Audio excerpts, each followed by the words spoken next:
come to discover.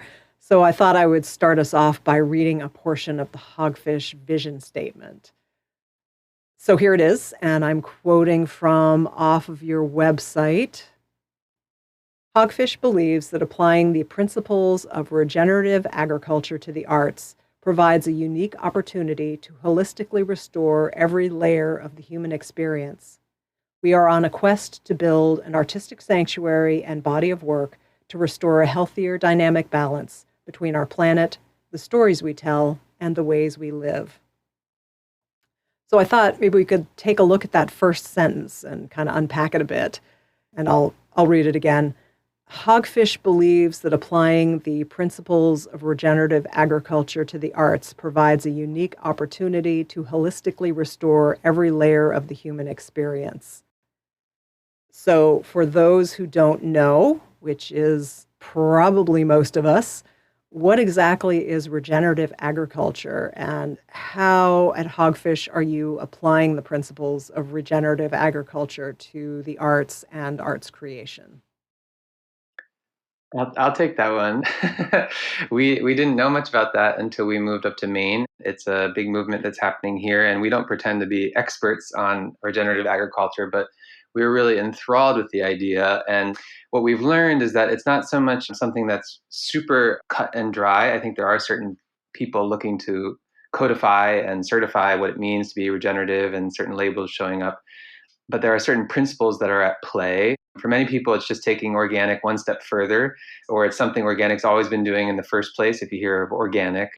But it's this idea of going beyond sustainable and really to fixing or being part of the solution. And that was a really interesting question for me with the arts. I think there's an idea that hopefully all of the arts are restorative or helpful or healing or wonderful in some way to the human experience. And it was an interesting idea to think, well, what would it look like if that was the main priority or thrust of the whole enterprise, was to make sure that the art that we were making was, you could use the word healing, restorative, regenerative from the get-go.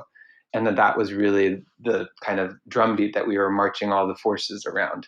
And so the main principles of regenerative agriculture that we've come to learn about, and that we had a lot of fun kind of in our early strategic plan thinking through, are one, biodiversity. And that field felt really clear how that related to diversity for us, about different stories, different communities, different artists, and different viewpoints, and multidisciplinary.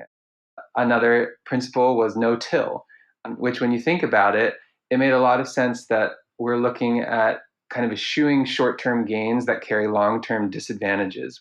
Tilling can really quickly generate a lot of help in the field, but it deteriorates the health of the soil for long term gains. And that was really interesting how that related to artists, and how we say, like, I don't care how you get there, or we're going to do this crazy 4 hour production in 2 weeks, and we're going to make it happen.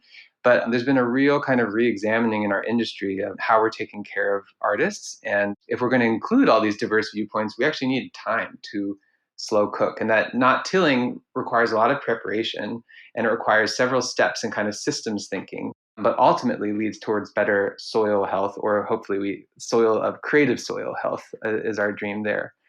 Another principle is cover crops, and this idea of not leaving the soil barren for a large period of time, which has a lot of deteriorating effects on soil health, and realizing that what is it to create experiences for the community and also for artists that continually allow people to have experiences and keep the soil fertile. And that might look like planning something different, or planning different events throughout the season that feel sustainable and doable over a large amount of time.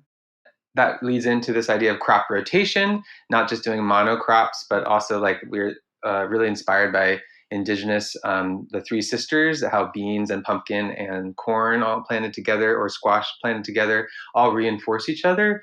And this multidisciplinary aspect feels like a part of the hogfish idea of how that might be thought of as crop rotation.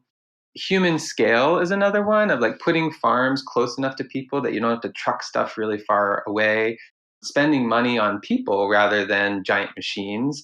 And for us, that feels like spending money on people and on the community and on the artists. And maybe the sets aren't going to be the most important thing. Maybe it's going to be that integral human experience.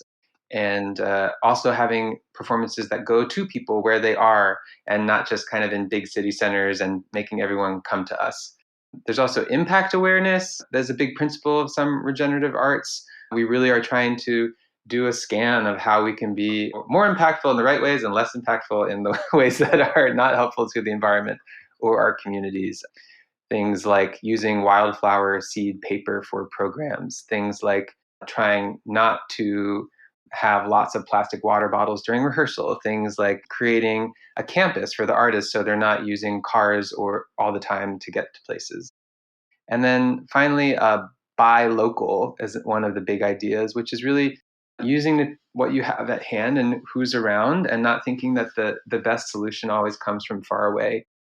So we're really excited to work with a lot of wonderful artists from the Maine community and to present to the Maine community and tell stories that are important to this community here that hopefully through the specific we go universal and can create something that's interesting to all people. So that's a little window. That's a lot.